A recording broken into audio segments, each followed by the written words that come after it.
Hey man, just watched your latest video on the religious snitch, and I have to say that you've raised a very good point, but one that seems to be held within a single race.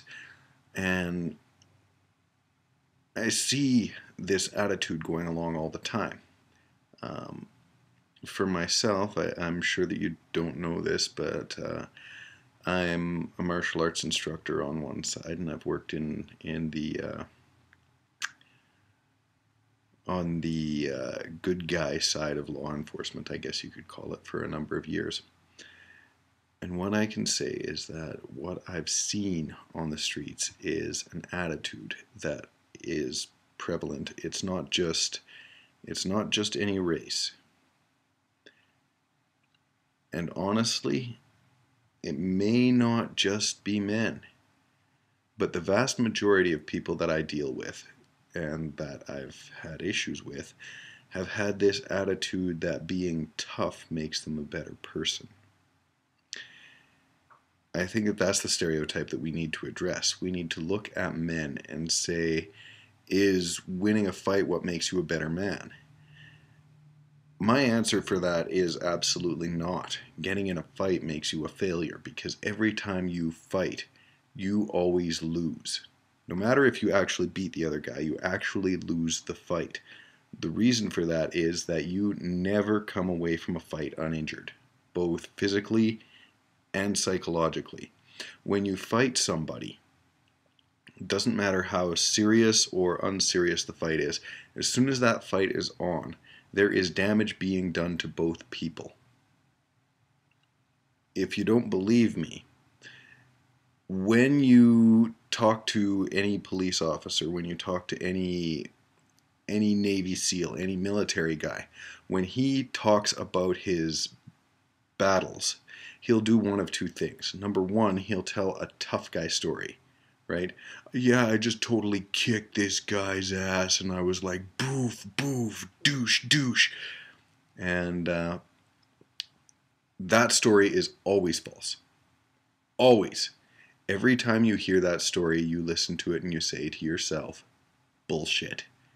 Because it's just not true. The other thing that somebody is going to do is they're going to tell you that they were terrified. They were in pain. Even if they won the fight, they'll tell you, I hit him, and the first thing that I realized was he went down, and I was so afraid that I just killed a man. I know, because this has happened to me in my line of work, where you knock somebody down, the emotions are running high, you're terrified, you're in pain, you don't know what the next 5 seconds is going to hold, whether that's life or death for you. And the only thing that occurs to you is, as soon as you drop that person hits the floor, and you're like, oh shit, did I just kill him? And that's the worst feeling in the entire world. There's a book written by a Lieutenant Colonel Grossman. It's called On Combat. He wrote another one called On Killing.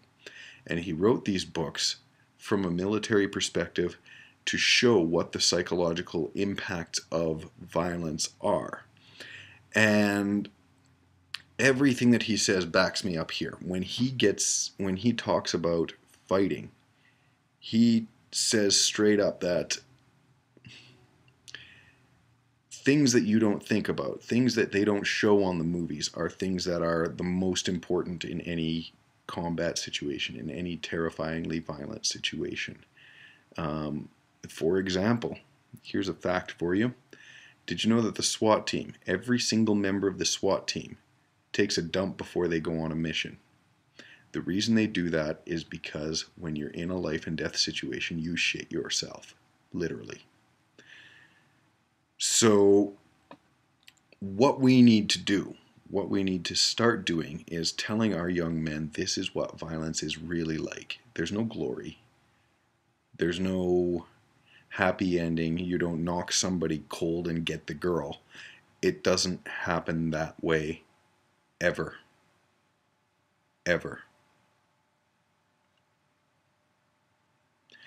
Our young men need to realize that showing talent, showing integrity, showing intelligence, those are the things that make you into a better person.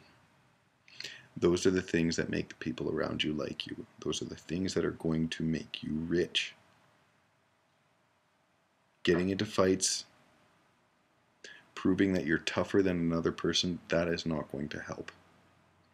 In fact, in your own life, I want you to sit and think about any tough guy that you've ever met that isn't a direct personal friend. Think about every single guy that you've ever met who's told a tough guy story who isn't a direct personal friend, and I guarantee you that what you're going to think about that person is, what an asshole. Every single time. So when you join into those ranks, when you decide that you're going to be a tough guy, that's how the rest of the world sees you. The whole rest of the world. They may fear you, but they will never respect you. They will never like you. Be better than that.